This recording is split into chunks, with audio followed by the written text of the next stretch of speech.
Wis. Jadi di sini saya akan menjelaskan sosialisasi penanganan stunting dengan pola hidup sehat, Bu. Apa itu stunting? Stunting adalah kekurangan gizi pada bayi di 1000 hari pertama kehidupan yang berlangsung lama dan menyebabkan terhambatnya perkembangan otak dan tumbuh kembang anak. Dikarenakan mengalami kekurangan gizi menahun, bayi stunting tumbuh lebih pendek dari standar tinggi balita seumurnya. Tapi ingat, stunting itu pasti bertumbuh pendek, sementara yang bertumbuh pendek belum tentu stunting. Jadi nggak semua yang pendek itu stunting, Bu. Apa aja sih dampak buruk stunting ke kesehatan anak? Kondisi kognitif anak menjadi lemah dan psikomotoriknya terhambat. Di masa depan, anak-anak stunting lebih mudah mengalami penyakit degeneratif.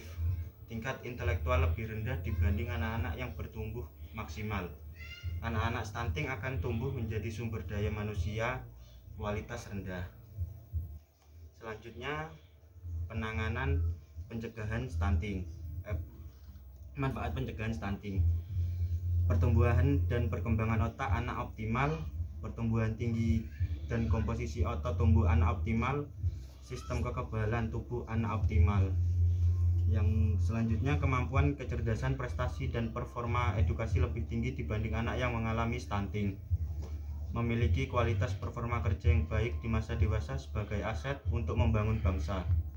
Anak stunting, yang pertama, pertumbuhan melambat, pertumbuhan gigi melambat, wajahnya tampak muda dari anak seusianya. Usia 8-10 tahun, anak menjadi lebih pendiam, tidak banyak melakukan kontak mata terhadap orang di sekitarnya. Tanda pubertas melambat, performa buruk pada kemampuan fokus dan memori belajarnya.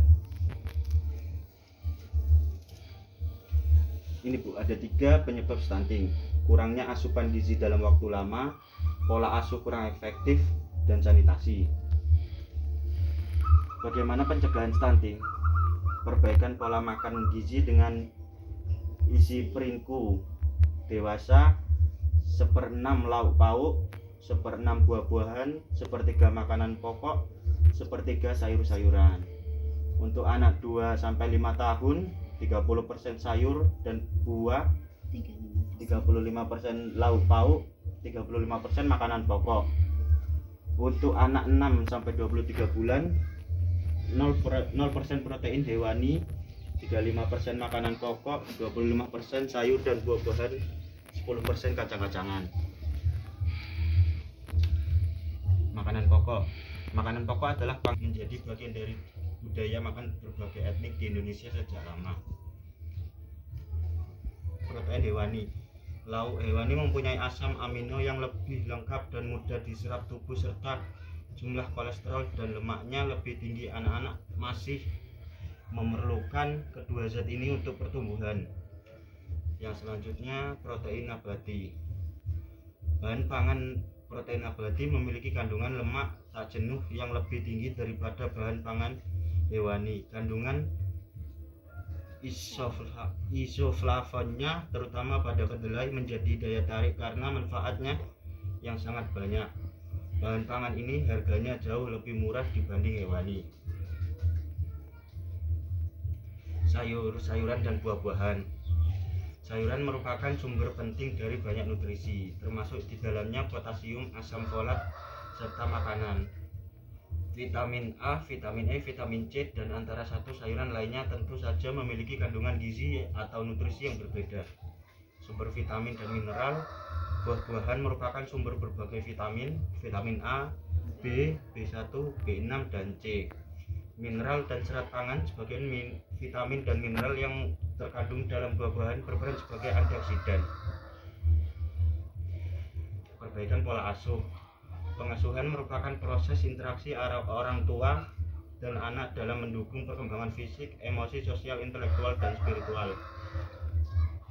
Pola asuh yang kurang efektif juga menjadi salah satu penyebab stunting pada anak. Pola asuh di sini berkaitan dengan perilaku dan praktik pemberian makanan kepada anak. Bila orang tua tidak memberikan asupan gizi yang baik, maka anak bisa mengalami stunting. Selain itu, faktor ibu yang kurang baik juga dapat mempengaruhi pertumbuhan dan otak anak. tips pola asuh yang baik. Yang pertama, ciptakan suasana rumah yang aman, nyaman, dan menyenangkan. Ciptakan suasana positif yang mendukung proses belajar. Lakukan proses belajar di rumah dengan disiplin positif, mengajak bermain dengan permainan yang edukatif sesuai dengan alat dan bahan mainan yang tersedia di rumah. Pantau tumbuh kembang buah hati dengan membawanya ke posyandu setiap bulan. Pastikan anak Anda mendapatkan imunisasi. Yang keempat, orang tua dapat membacakan buku, mengajak anak membaca bersama-sama atau bercerita. Yang terakhir, pahami setiap anak unik dan memiliki impian. Setiap anak unik mereka memiliki keunggulan yang berbeda baik dalam pengetahuan, keterampilan, maupun perilaku. Kepercayaan orang tua dan guru menjadi modal utama anak untuk percaya diri, kreatif, mandiri, dan bertanggung jawab. Modal inilah yang menjadi dasar bagi tercapainya cita-cita atau impian anak kelak.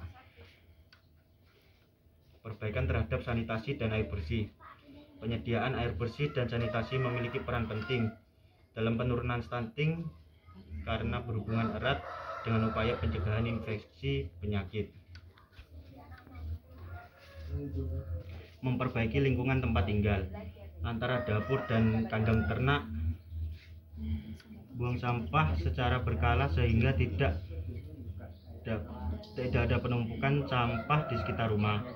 Membiasakan cuci tangan pakai sabun dan air mengalir. Tidak buang air besar sembarangan. MPASI. Tujuan dan guna pemberian MPASI yang sehat pada anak selain memberikan gizi seimbang yang sesuai kebutuhan agar tumbuh kembang anak optimal. MPASI dapat membantu anak memelihara dan meningkatkan daya tahan tubuh anak terhadap penyakit. Selain itu, dengan diberikannya makanan yang bergizi sejak kecil, anak dapat tertanamkan kebiasaan makan yang baik dan benar. Tips pemberian MPASI. Berikan MPASI setelah bayi puas menyusu. Gunakan bahan makanan yang beraneka ragam dan mudah dicerna. Gunakan bumbu yang tidak terlalu pedas atau merangsang. Jangan berikan telur secara langsung, coba berikan kuning telur terlebih dahulu. Apabila ada gejala alergi, dihentikan konsumsi telur dan tunda sampai anak usia 1 tahun. Macam buah untuk anak: pisang, jeruk, alpukat, apel, mangga, manis, pepaya, melon. Yang terakhir, jangan tambahkan garam dan gula secara berlebihan. Lebih baik jika rasa makanan berasal dari rasa buah makanan itu sendiri. Kebersihan dan kehigienisan dalam proses penyiapan MPASI. MPASI itu jadi makanan pendamping air susu ibu. Susu Jadi untuk makanan pendamping untuk yang memperbaiki ASI kualitas. Selanjutnya, jaga kebersihan dan kehigienisan dalam proses penyiapan MPASI. Untuk anak berusia 6-9 bulan, berikan ASI dan makanan lumat sebanyak 3 kali. Pemberian MPASI diberikan secara bertahap, yaitu tingkatkan sampai maksimal mangkok ukuran 250 ml. 250 ml ini seukuran aqua gelas, Bu. Aqua gelas yang gelasan. Yang gelasan penuh. Mungkin penuh, kayaknya penuh. Soalnya kan 250 ml. Jadi tiap kali makan. Iya. Untuk anak berusia 9-12 bulan, berikan ASI makanan lembek sebanyak 3 kali dan makanan selingan sebanyak 2 kali. Dengan porsi setiap makan sebanyak mangkok ukuran 250 ml. Sudah, Bu, sekian.